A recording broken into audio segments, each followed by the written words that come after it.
Magsabaw tayo na manok, kumain at siyempre gumala doon sa hangin bridge ba o sa konsita, unya kaunan dayon mga halo-halo ba kauban si kuya. Anong masasabi mo, Bertjo?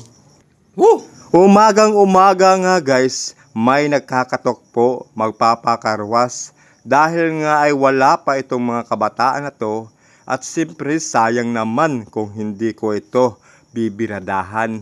Kaya ngayon magkakarwas boy muna bago pumunta ng Doña Consita. Unya guys, nandito na po ako patungong Doña Consita para makapagtrabaho na ba, patuloy ba. At nandito pa ako sa subidahon dapit ba, pero hangak pero okay lang kayo. Unya pag abot ko guys, nagluto na dayon ko, kay gutom na, wala pa'y pamahaw, tiring dapita. Unya kapayas, sinabawan bambirada, basta kapayas, aduna gajud sinabawan. Kamu guys, ano ba ang mas masarap sa kapayas? Mayroon pa bang ibang luto? Alam ko mayroon pa po. Kayo pa, mga talented ba? Ngayon guys, siyempre, naghinuktok anay ko, diring dapita, o nanguha, upang pares ba? Itong tangyad ba, maora mang gajod, madali-dali, diri sa bukid. Sa hindi pa po, marunong, magbagkot-bagkot ba? Kining tangyad ba, king anira manggod ka simple, aron mabawlo mo, tan-awara, pag-ayo. Kaya kung di mo maglantaw, nanay, murag sa klase ba, wala maminaw sa maestra. Karon guys, ay simpre, ako na nagibutang para umuhumot-humot ba. Unya kanila bay naman ang 5 minutes, simpre, loto na ni. Mga unta, mga bay.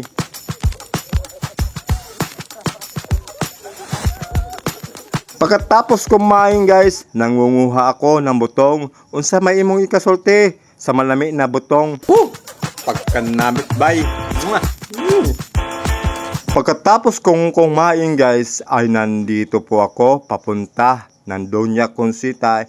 Kasi naman, mayroon kaming itutur. Mga bisita ba? Siyempre, kami rin nakabalo. Kay basig, unya, magmaritismo. Diba, Kuya Dondon? At nandito na nga kami sa Hangin Bridge, sa entrance ba? Wow, nindot kayo. Sa hindi pa po nakapunta, unsa pa man inyong gihulatan, halina kayo at magsaya, pawala sa stress ba? Kanang naitaon mo yung mga stress diha, alira mo diri, gana diri. Maya-maya nga guys, nakita ko itong Cancel Elmer Edelio ba?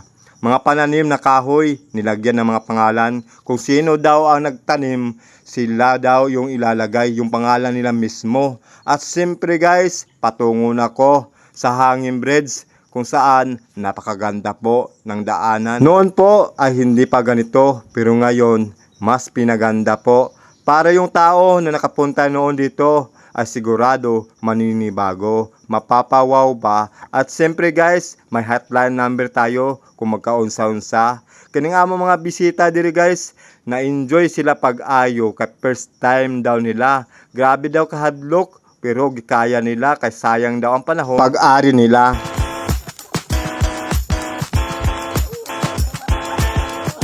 Unya guys, nandito na kami sa Doña Consita. Dala-dala ko itong malaking alimango. Wow, siguradong masarap to at mahal pa ito.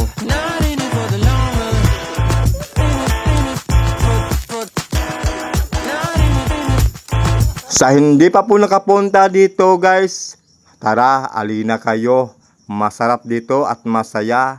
Yung building malapit na matapos, siguradong pulido. Dinaanan pa nga ng lindol, pero ligon kaayo. Pagkatapos nga guys, nandito yung drone. Pinalipad namin guys, at hindi po ito sa amin. May nag-request kasi napalipa rin daw itong drone para makita daw lahat ng Doña Consita.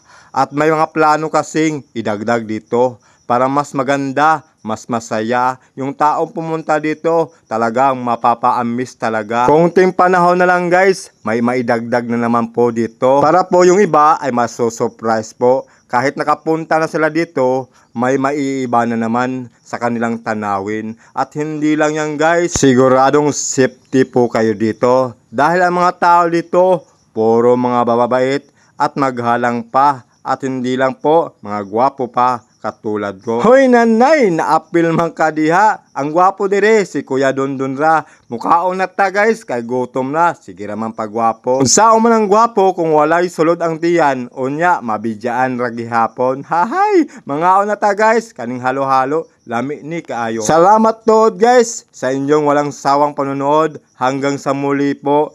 Muamwa, chup chup.